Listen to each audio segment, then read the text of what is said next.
तो आपने MBA चाय वाला देखा होगा, बीटेक पानीपुरी वाली देखी, लेकिन आज श्री राम की भूमि अयोध्या में आपको हम मिलवा रहे हैं B.Ed दूध वाले से। यहाँ पर एक भैया हैं जिन्होंने स्टॉल लगा रखा है और आगे से अपनी दुकान का, अपनी स्टॉल का नाम लिखा है B.Ed दूध वाला। तो इनकी कहानी क्या है, इनकी ज़ुबानी सुनते हैं। तो भैया क्या नाम है आपका?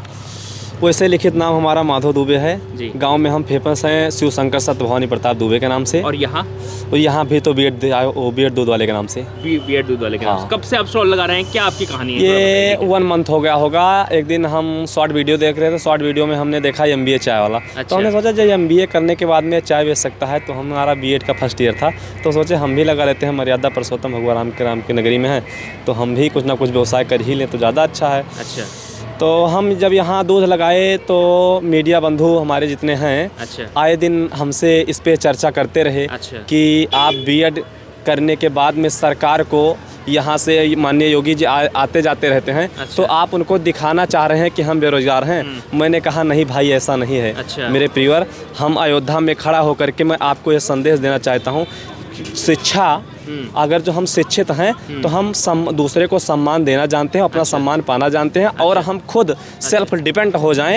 यही शिक्षा का मेन महत्व है। 18 साल की उम्र में जब हम हो गए तो सरकार की नज़र में बालिक हो गए और अपने माता पिता की नज़र में बालिक हो गए। से आप लोग आते हैं और दूध कहाँ से लेके आते हैं? घर से दूध लेके आते हैं। यहाँ से 35 गोंडा में, गोंडा भोपतपुरा से 35 किलोमीटर है। रोज आप 35 किलोमीटर डेली आप रात को घर जाते हैं? हाँ। अच्छा, तो यहाँ पर जब आपने स्टॉल लगाया, लोगों का कैसे रिस्पांस है?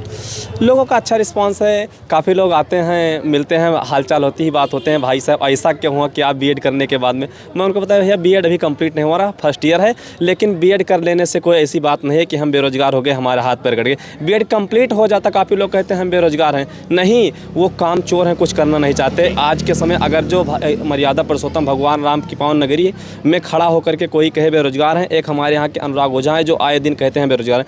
अगर जो आपके हाथ पैर सलामत हैं और अगर जो आप 18 साल के ऊपर हैं, अगर सरकार की नज़र में बालिक हैं, माता पिता के नज़र में बालिक हैं, तो आप केवल काम चोर हैं, कुछ करना नहीं चाहते, बाकी बेरोजगार नहीं है। पहली बार आपने अपने परिवार से ये बात शेयर की होगी कि मैं ठेला लगाने जा रहा हूँ, एक स्टॉल लगाने जा रहा हूँ और दूध बेचूंगा, कैसा रिएक्शन था? परिवार वाले बोले अगर जो करना है तो कुछ बड़ा करो। हमने सोचा छोटे से लोग स्टार्ट करते हैं। पिताजी कहे ऐसा नहीं, हम एक जिम्मेदार घराने से हैं। अच्छा। और ब्राह्मण हैं, श्रवण कास्ट के लोग हैं, दूध का ठेला लगाओगे तो कैसा लगा? हमने कहा लोग देखेंगे, उसको तबका देखा जाएगा, लेकिन अभी तो हमारे मन में यार दोस्त जाति बिरादरी में लोगों ने कुछ कहा होगा शुरुआत में। आते हैं लोग, कहते हैं अरे माधव भाई ये क्या कर दिए। अच्छा, अरे भाई कर तो कमाल कर रहे हैं ना, उन्हें क्या पता, माधव भाई तो बहुत कमाल कर रहे हैं। अब अयोध्या में जब से आए काफ़ी लोगों से मित्रता भी हुई। अच्छा। और लोग B.Ed चाय वाले, B.Ed दूध वाले के नाम से लोग जानने भी लगे। अच्छा। हैं। तो जैसे आपने बताया कि MBA चाय वाले से आपने इंस्पिरेशन लिया, जी। तो उसके बाद क्या मतलब आप क्या देखते हैं, अगर ये आपका सुपरहिट काम हो जाता है, दूध का ये एक बड़ा व्यापार खोल लेते हैं, तो क्या ये कंटिन्यू करेंगे कि B.Ed करने के बाद नौकरी में चले? B.Ed हम करेंगे और इच्छा तो यही है। ये दुकान है, अगर जो आज ये ठंडी में ये लगेगा, उसके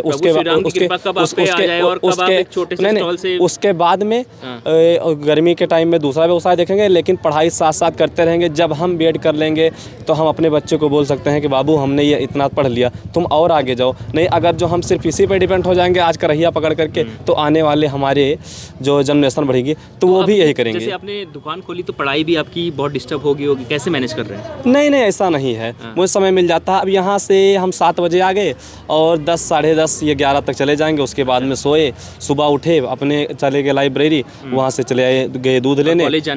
कॉलेज जाने का इस टाइम कॉलेज नहीं जाते हैं। लाइब्रेरी ज्वाइन किया है, लाइब्रेरी चले जाते हैं। लाइब्रेरी जाते हैं। तो आगे अगर आपके कॉलेज के भी दोस्त आते होंगे यहाँ पे?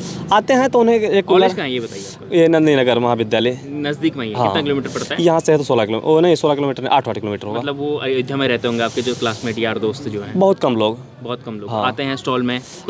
आते हैं तो उनका यू आर वेलकम, आइए आपका स्वागत है एक कुल्हड़ दूध के साथ। नहीं, वेलकम तो कर रहे हैं, लेकिन कुछ हाथ में ज्ञान भी दे आते होंगे आपको? नहीं कहते माधव भाई ये क्या कर ले, कोई दूसरी दुकान करनी चाहिए यार, तुम भी B.Ed कर रहे हो, पढ़ाई कर रहे हो यार। अच्छा। समझ में नहीं आ रहा, दूध बेच रहे हो। तो क्या जवाब देते हैं उसका? नहीं, कहते हैं भाई अगर हाथ नहीं, पर आप सलामत, जवाब क्या देते हैं? हम कहते हैं भाई हाथ पर सलामत हैं तो ईमानदारी से कुछ भी किया जा सकता है, ना कि चोरी बेईमानी का काम नहीं है। अच्छा, तो ये काम कंटिन्यू करेंगे या अब जैसे बता रहे हैं कि चेंज कर देंगे? अभी तक तो चल ही रहा है, ठंडी टाइम गर्मी। मान लीजिए आपका दूध का जो काम है ये काफ़ी फेमस हो जाता है गर्मी में भी, अगर हनुमान जी महाराज की कृपा बनी रहेगी अच्छा। तो आए हमेशा ठंडियों के टाइम अयोध्या में हम ज़रूर मिलेंगे। और अगर जो हम नहीं, अगर जो ईश्वर की कृपा हुई, तरक्की अगर जो हमारी हो गई, तो फिर भी मुफ्त एक दूध की दुकान ज़रूर कराएंगे। अच्छा। अगर जो हमारी कामनाएं अगर जो पूरी हो गई तो अयोध्या में ज़रूर एक मुफ्त दुकान रहेगा। अच्छा, अभी ये तो बताइए सोचे कि आपने कहा कि अयोध्या के लोग तो, क्योंकि आपने कुछ हटके किया है, अयोध्या के लोग तो आपकी ओर आ रहे हैं, बहुत हाँ। आकर्षित हो रहे हैं, तो जो पर्यटक हैं वो कितने आकर्षित हो रहे हैं जो आ रहे हैं बाहर से लोग हैं? वो भी आते हैं, देखते हैं, कहते हैं कुछ क्योंकि लोग कई शहरों में हो गया है, जैसे उत्तराखंड में एक MA चाय वाली है, MBA चाय वाला, MA चाय वाली है, उसका MBA चाय वाला भी है। लोग देखते हैं, अलग बहुत शहरों में ऐसे हैं कि लोग बहुत इस तरह लोग देखते हैं, अगर जो शिक्षित हैं उन्हें देखते हैं कि बच्चा बीएड किया है फिर भी दूध बेचता है, तो कुछ लोग देख करके खुशी होते हैं बीएड करने के बाद में, देखो खुद का रोजगार है उसके पास। और कुछ लोग देखते हैं कि सरकार की बुराई कर रही है, बेरोजगार है बीएड करने के बाद। अच्छा, तो आप ये संदेश देना चाहते हैं कि आप कुछ भी कर सकता है, मतलब ज़रूरी नहीं है कि आप खाली बैठे। शिक्षा का कोई मायने नहीं रखता है, शिक्षित हैं आप, कुछ भी कर सकते हैं, ईमानदारी के साथ करिए बस। ये नहीं कि अगर जो आप ग्रेजुएट हो गए या बीएड कर लिए, शिक्षा में आप कितनी भी तरक्की कर लें, इसका मतलब ये नहीं अगर जो आपको, हम ये नहीं कि सरकारी नौकरी मिल जाए, हम सरकार के सीने पे चढ़ करके हमारे 60 साल के हमारे बीवी बच्चों का खर्चा देखें, केवल वही नौकरी नहीं है। तो कमाई कितनी हो रही है? हाँ, हो जाती है, मिनिमम 1100, 1200, 1500 बच जाते हैं। तो आप अपना खर्चा निकाल ले रहे हैं, साथ में परिवार का भी? अपना भी है और 2 छोटे भाई भी हैं यहीं पढ़ रहे हैं, उनका भी। तो आप बड़े भाई हैं? नहीं, हम बीच में हैं, माजिल भाई हैं, बड़े भैया घर पे हैं। लेकिन घर की जिम्मेदारी उठाने का आपने जिम्मा उठा लिया है? नहीं, जिम्मेदारी तो भी पिताजी देख रहे हैं, लेकिन यहाँ से जो होता है हाँ, एक सपोर्ट है। तो देखिए, ऐसी कहानियाँ अयोध्या से भी निकल कर आई है। श्री राम जन्मभूमि क्षेत्र ये है, और यहाँ पर नज़दीक में हनुमानगढ़ी है, हनुमान जी का मंदिर है, और यहाँ पर एक स्टॉल, दूध का स्टॉल है।